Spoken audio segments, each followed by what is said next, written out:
Eh bien salut à toutes et à tous, c'est les Psychotwins et aujourd'hui on se retrouve comme vous pouvez le voir sur Sony Vegas Pro 11 pour un tuto. Alors dans ce tuto je vais vous apprendre deux choses qui pourront vous être très utiles, je le pense.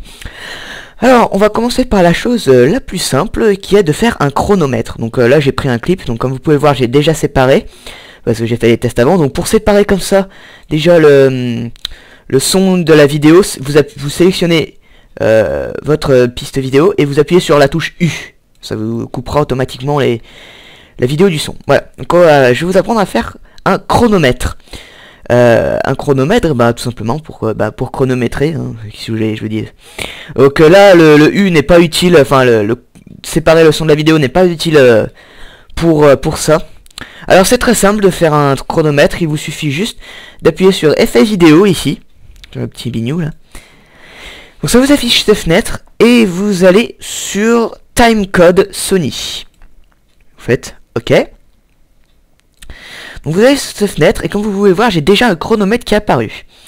Alors ça va vous permettre de faire normalement, si je me trompe pas, c'est seconde. Non attendez, on va voir tout de suite. Ouais voilà, donc oui, c'est un petit clip, hein, c'est donc seconde, minute et heure normalement. On va me dire ah mais les heures moi je m'en fous. Ok, pas de problème. Si vous voulez que les secondes, il vous suffit d'appuyer sur durée et pouf, vous avez que les secondes. Alors ouais, mais il est en plein milieu de mon écran là, je fais quoi? Alors tout simplement, vous pouvez aller dans l'alignement horizontal, le mettre par exemple à gauche, et l'alignement vertical, vous pouvez le mettre, je sais pas, en bas. Voilà. C'est simple, après vous faites comme vous voulez, hein. Vous avez tout ce qu'il vous faut. S'il est trop gros ou trop petit, hop, vous grossissez, vous rapetissez la largeur, la hauteur, c'est pareil. Donc voilà, je vous ai appris comment faire un chronomètre, c'était assez simple. Maintenant, je vais vous apprendre à faire autre chose qui, là, ça va être plus long. Oui, donc ça c'est pour baisser le son, hein, que vous ne sauriez pas. C'est de faire de flouter une zone. Alors par exemple, si vous... Bon là, c'est pas forcément le meilleur clip que j'ai pu prendre de ma vie, mais bon... Si par exemple vous voulez flouter votre tête, voilà, ou vous voulez parler devant la caméra, vous voulez pas qu'on voie votre tête, hein, exemple, hein, non, je ne le ferai pas. Moi j'ai pris un clip comme ça, ça marche sur tout, hein, ça peut même marcher sur les photos, hein, sur les images. Alors il vous suffit tout simplement de séparer déjà. Donc pour que vous ayez juste que la vidéo. Et vous faites CTRL-C, CTRL-V ou copier-coller, hein, hop, copier et puis après coller, hein. Voilà, vous créez une piste vidéo, voilà, et vous mettez celle que vous venez de coller au-dessus, enfin n'importe laquelle, hein, une des deux. Alors ensuite, vous allez dans panoramique recadrage d'événements ici, et il va vous suffire, donc ouais, au cas où, ça s'est enfoncé ici, donc vous voyez, c'est les petits points là, hop, il vous suffit de cliquer, voilà. Alors, pour flouter une zone, vous allez dans masque en bas, tout en bas à gauche là. Voilà.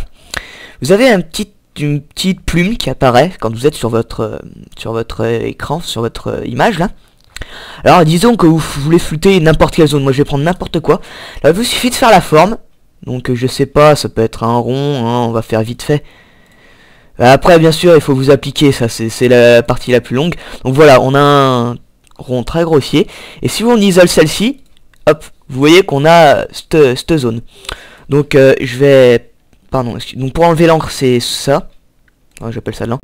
Je vais un peu grossir la zone, hein, parce que c'est petit pour que vous voyez bien.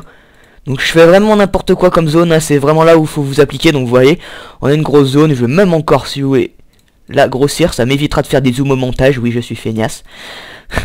Donc voilà. Donc on a une grosse zone, donc bien sûr c'est découpé à la mort-moelle-neu, hein, mais c'est vraiment là où il faut que vous vous appliquez. Donc vous la mettez au-dessus, comme ceci. Donc là vous remarquez aucune différence, c'est normal. Donc vous pouvez sortir, vous allez appuyer maintenant sur effet d'événement, sur celle du haut, hein, sur celle où vous avez découpé, hein, celle-ci. Donc vous appuyez, et vous faites flou linéaire. Alors il y a plusieurs, alors il y a plusieurs flous. Vous appuyez sur flou linéaire. C'est le mieux. J'ai essayé tous les flous. D'après moi, c'est le mieux. Vous faites OK. Alors là, il vous suffit tout simplement de augmenter. Donc l'angle, vous n'allez pas voir la différence tout de suite, mais dès que j'augmente un peu la quantité, hop, Vous voyez, ça s'est flouté déjà. Ah, donc vous voyez, c'est flou. Et vous pouvez, ça c'est l'angle, hein, c'est bien comme vous voulez. Vous pouvez... Bon après, si vous augmentez la quantité à fond, ça sert à rien. Donc je vous conseille de pas la mettre trop élevée. Vous voyez, on a notre zone qui est floutée. Alors vous voulez me dire, ouais, mais si je bouge ma tête, si je veux faire bouger le flou, comment je fais? Alors c'est très simple. Il vous suffit d'aller donc encore une nouvelle fois dans panoramique recadrage d'événements. Donc ça veut dire que votre flou bougera sur votre écran, hein. Si vous voulez qu'il suive une certaine zone, et ben il n'y a rien de plus simple. Enfin, faut avoir un peu de temps, c'est tout, hein. C'est très simple. Il vous suffit donc de retourner ici. Donc vous voyez, on a notre zone. Et vous allez sur cette petite timeline là. Je sais pas si je peux la grossir. Je crois pas. Non, tant pis. C'est pas grave. Et donc par exemple, vous retournez dans position là. Faut pas aller dans masse, c'est dans position qu'il faut retourner. Donc vous bougez cette timeline ou si par exemple ici vous bougez votre tête, hein, n'importe. Bon là je mets, en l'occurrence j'ai mis ça. Un conseil, gardez ça en vue. Et vous voulez par exemple si votre tête n'est plus à gauche mais qu'elle est partie à droite. Hein, tout simplement, vous déplacez le flou. Donc vu que ça reste quand même un bout, donc vu qu'il y a le flou, c'est pas très grave, hein, on voit pas ce qu'il y a derrière, c'est fait exprès, donc ça peut vous faire bouger la zone de flou. Mon cerf derrière, c'est pas la meilleure chose, mais j'ai pas trouvé mieux. Vous voyez derrière, ça reste toujours la même zone. Mais bon, voilà, donc ouais, si vous voulez, vous pouvez très bien flouter ce que vous voulez, donc vous pouvez la faire bouger. Et donc si je mets depuis le début, on regarde. Hop, notre flou bouge. Voilà, tout simplement. Alors, le mieux pour faire un flou, c'est quand même que vous ayez une vidéo où il n'y ait pas trop de mouvement. Là, en l'occurrence, sur Call of Duty, bon, c'est pas le meilleur. Vous voyez, on bouge dans tous les sens avec le sniper. Donc, si par exemple vous filmez ou je sais pas, vous voulez flouter une zone où ça bouge pas trop, c'est vraiment l'idéal. Vous pourrez faire bouger comme ça, il n'y a pas de problème. Donc voilà, petit tuto où je vous ai appris donc deux choses, faire un chronomètre et un flou. J'espère que ça vous aura plu. Donc j'ai fait deux choses parce que il y a vraiment beaucoup de choses qui ont été faites, même le flou a été déjà fait sur YouTube, donc j'essaie vraiment de faire mon possible, mais on vous avait dit qu'il y aurait un tuto. Donc bah voilà, un tuto tout simplement. Donc j'espère que ça vous aura plu. N'hésitez pas à vous abonner si ça vous a plu, et bien sûr à nous suivre, hein. Laissez un petit j'aime, ça fait toujours plaisir. Et puis n'hésitez pas à commenter pour que je sache si ça vous a plu. Allez, je vous dis bye à tous. Salut. Et oula, fin de merde, excusez-moi. Bye à tous.